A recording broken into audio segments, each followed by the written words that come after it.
नमस्ते दोस्तों, इंडिया के डिजिटल इकोसिस्टम और टेलीकॉम सेक्टर से एक बेहद अहम खबर सामने आ रही है। Telecom regulatory authority of India और डिपार्टमेंट ऑफ टेलीकम्युनिकेशंस इस वक्त देश की एक बड़ी टेलीकॉम कंपनी भारती एयरटेल के नए प्रीमियम सर्विस पर कड़ी नजर रख रहे हैं। हाल ही में कंपनी ने अपने पोस्टपेड यूजर्स के लिए एक प्रायोरिटी सर्विस लॉन्च किया है जो नेटवर्क स्लाइसिंग टेक्नोलॉजी का इस्तेमाल करती है। लेकिन इस नए कमर्शियल मूव ने देश के पुराने डिजिटल रूल्स और कंज्यूमर फेयरनेस को लेकर एक नई बहस छेड़ दी है। आखिर सरकार को इसमें क्या रेड फ्लैग दिख रहा है? आज के इस वीडियो में हम इस पूरे मामले का फैक्चुअल एनालिसिस करेंगे। सबसे पहले समझते हैं कि ये पूरी टेक्नोलॉजी काम कैसे करती है। दरअसल एडवांस स्टैंडअलोन 5G इंफ्रास्ट्रक्चर के जरिए टेलीकॉम कंपनीज एक ही फिजिकल नेटवर्क पर वर्चुअल लेयर या स्लाइसेस बना सकती है। एयरटेल ने इसी नए टेक्नोलॉजी का यूज करके अपने पोस्टपेड कंज्यूमर्स को कंजेस्टेड एरियाज में ज्यादा स्टेबल और प्रायोरिटी कनेक्टिविटी देने का ऐलान किया है। कंपनी का कहना है कि उन्होंने इस फीचर को इंटरनली बहुत टेस्ट किया है और इससे ओवरऑल नेटवर्क एफिशिएंसी बेहतर होती है, जिससे किसी दूसरे कंज्यूमर पर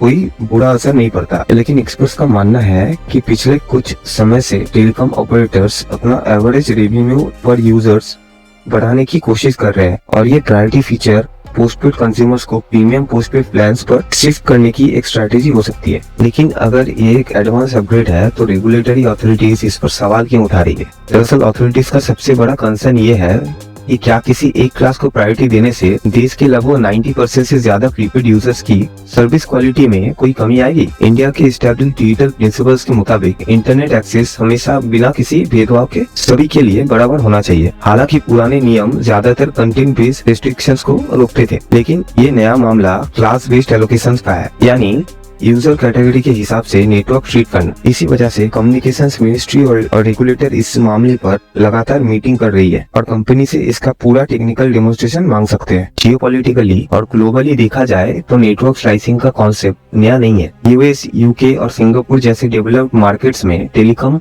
कंपनीज इस तरह के प्रीमियम मॉड्यूल्स का इस्तेमाल एंटरप्राइजेस और स्पेशल कंज्यूमर सर्विस के लिए करती है। लेकिन इंडिया का मार्केट बिल्कुल अलग है। यहाँ डाटा कंजप्शन दुनिया में सबसे ज्यादा है, जबकि अवेलेबल स्पेक्ट्रम काफी लिमिटेड है। अगर रेगुलेटर इस प्लान को पूरी तरह अलाउ करती है तो ये आने वाले समय में बाकी टेलीकॉम कंपनीज के लिए भी नए मोनेटाइजेशन मॉडल्स के रास्ते खोल देंगे। और अगर इस पर कोई नया रूल्स आते हैं तो पूरे देश के टेलीकॉम डायनेमिक बदल जाएगा। दोस्तों, आपको क्या लगता है? क्या ज्यादा पैसे देने पर बेहतर नेटवर्क मिलना एक सही बिजनेस मॉडल है, या फिर हर कंज्यूमर को बराबर इंटरनेट एक्सेस मिलना चाहिए? अपनी राय नीचे कमेंट बॉक्स में जरूर बताएं। टेक और ग्लोबल पॉलिसीज के ऐसे डीप अपडेट्स के लिए चैनल का बटन दबाकर सब्सक्राइब जरूर करें।